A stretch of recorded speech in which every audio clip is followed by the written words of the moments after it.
26 जनवरी की सुबह गोकुलधाम सोसाइटी में आज कुछ अलग ही हलचल देखने को मिल रही है। माहौल में देशभक्ति की गर्माहट तो है ही, लेकिन इसके साथ साथ एक अनजानी बेचैनी भी साफ महसूस की जा सकती है। वजह यह है कि इस बार गणतंत्र दिवस का कार्यक्रम सिर्फ झंडा फहराने और भाषणों तक सीमित नहीं रहने वाला। इस बार कमेटी ने ऐसा फैसला लिया है जो हर सदस्य की सोच, जानकारी और हिम्मत तीनों की परीक्षा लेने वाला है। सुबह से ही सोसाइटी के मैदान में तैयारियां जोरों पर हैं। कुर्सियां करीने से सजी हुई हैं, माइक की आवाज बार बार चेक की जा रही है और लोग आपस में फुसफुसाकर अंदाजा लगाने में लगे हैं कि आखिर आज होने क्या वाला है। हर चेहरे पर हल्की सी घबराहट और उत्सुकता दोनों नजर आ रही है, क्योंकि सभी को पता है कि आज का मुकाबला आसान नहीं होने वाला। कार्यक्रम शुरू होते ही माइक पर ऐलान होता है कि आज 26 जनवरी स्पेशल भारत ज्ञान चैलेंज खेला जाएगा। नियम सुनते ही माहौल एकदम गंभीर हो जाता है। बताया जाता है कि इस खेल में किसी को भी मदद नहीं मिलेगी, न कोई हिंट दी जाएगी और न ही समय बढ़ाया जाएगा। जैसे ही 30 सेकंड पूरे होंगे, जवाब वहीं रोक दिया जाएगा। नियम के मुताबिक एक पर्ची निकाली जाएगी जिसमें भारत के किसी एक राज्य का नाम लिखा होगा।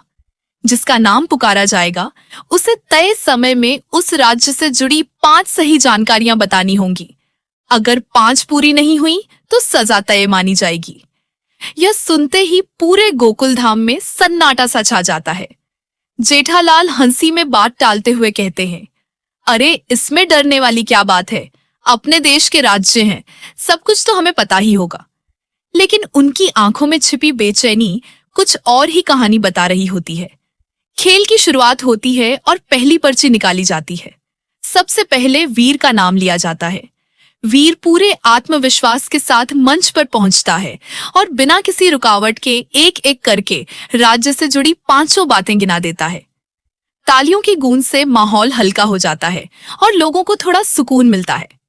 इसके बाद अगली पर्ची खुलती है और नाम आता है गोगी का। गोगी तेजी से जवाब देना शुरू करता है।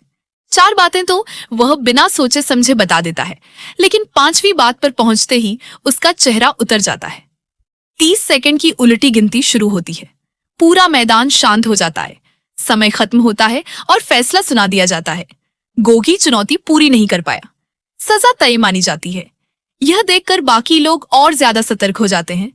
अब मंच पर बुलाया जाता है माधवी भाभी को। थोड़ी घबराहट के बावजूद वह खुद को संभालती है। राज्य का नाम सुनते ही वह पूरे धैर्य के साथ जवाब देती है और समय खत्म होने से पहले ही 5 जानकारियां पूरी कर लेती है।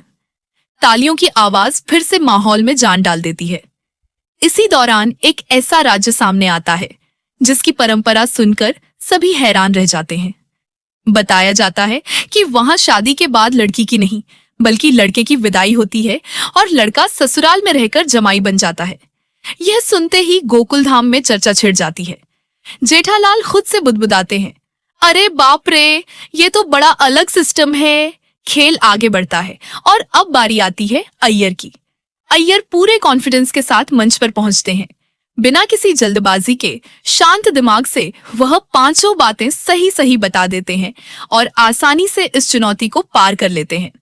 अब सबकी नजरें आखिरी नाम पर टिक जाती हैं।